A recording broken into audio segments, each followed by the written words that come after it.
Hello students.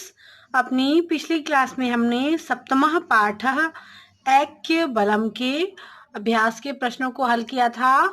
आज हम आगे के प्रश्नों को हल करेंगे। प्रश्न नंबर 3 है युग युग निर्माणम कुरुत। इसमें अ और ब दो सेक्शन हैं। तो पहला है क ऐक्य बलेन और इसका यहाँ पर ढूंढते हैं किससे मैच करेगा। मत गजह मारितः, एकता के बल से उन्होंने घमंडी हाथी को मार गिराया। फिर है दूसरा बुद्धिमान, यह गतम मृतम च न चिंतयति। बुद्धिमान वो होता है जो बीते हुए या मृत जो जिसकी मृत्यु हो गई है उसके विषय में चिंता नहीं करता बल्कि आगे बढ़ता है, चिंता से आगे निकल जाता है।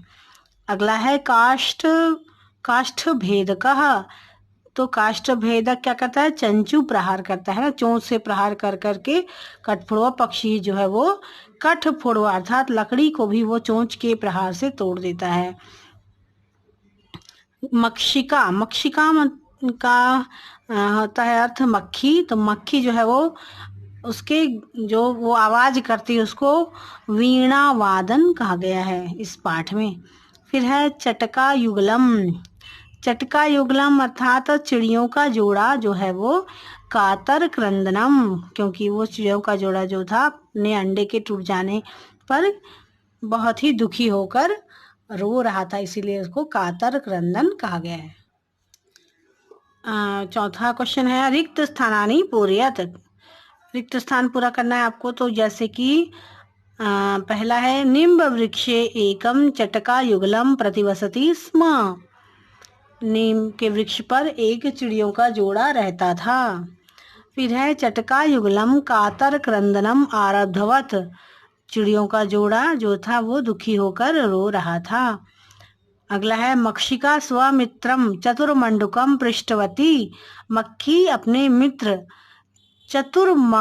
मेढक से पूछती है। अगला है मत गजह पंके पतितः। पंक अर्थात कीचड़, जो घमंडी हाथी है वो कीचड़ में गिर जाता है। ते तीक्ष्ण बुद्धया मत गजम मारितवन्तः।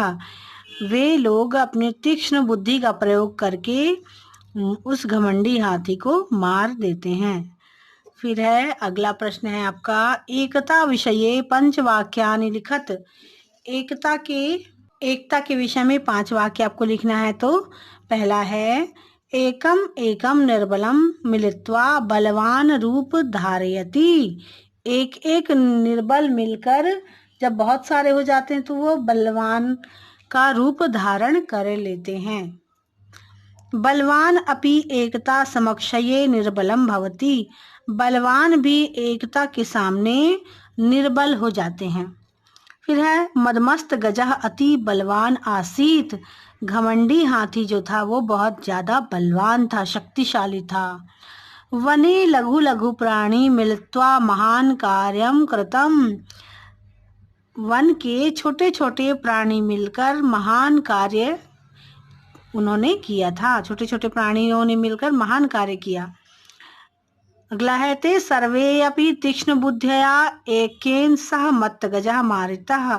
वे सारे तीक्ष्ण बुद्धि का प्रयोग करके और एकता के बल से उस शक्तिशाली हाथी को उन्होंने मार दिया था। प्रश्न 6वां है पाठे आगतानां जीवनानां नामानि परस्परम संबंधम च लिखत। पाठ में जो आए हुए हैं जीव उनके नाम और परस्पर संबंध लिखना है यहाँ पर। तो चटका युगलम, चटक का मतलब पक्षियों का जो जोड़ा था वो पति पत्नी थे। फिर काष्ठ भेद का जो था कठफोड़वा पक्षी जो था वो चिड़ियों के जोड़े का मित्र था, वो है ना, दोनों का मित्र था।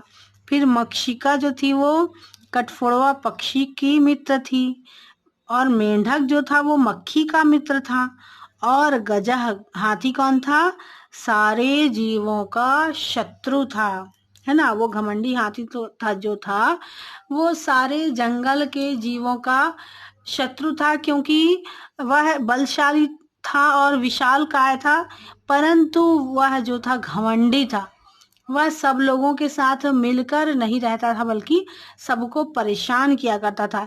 इसलिए जब उसकी मृत्यु हुई तो सारे जंगल के प्राणियों ने खुशी मनाई और ये सोचा कि अब हम सब खुश रहेंगे, साथ मिलकर हम परस्पर खुश रहेंगे, क्योंकि अब हमारा जो शत्रु था वो मारा गया। तो स्टूडेंट्स, ये आपका जो पाठ है, सप्तमः पाठ है, यहीं पर समाप्त हुआ। अष्टमः पाठ हम अपनी अगली क्लास में पढ़ेंगे।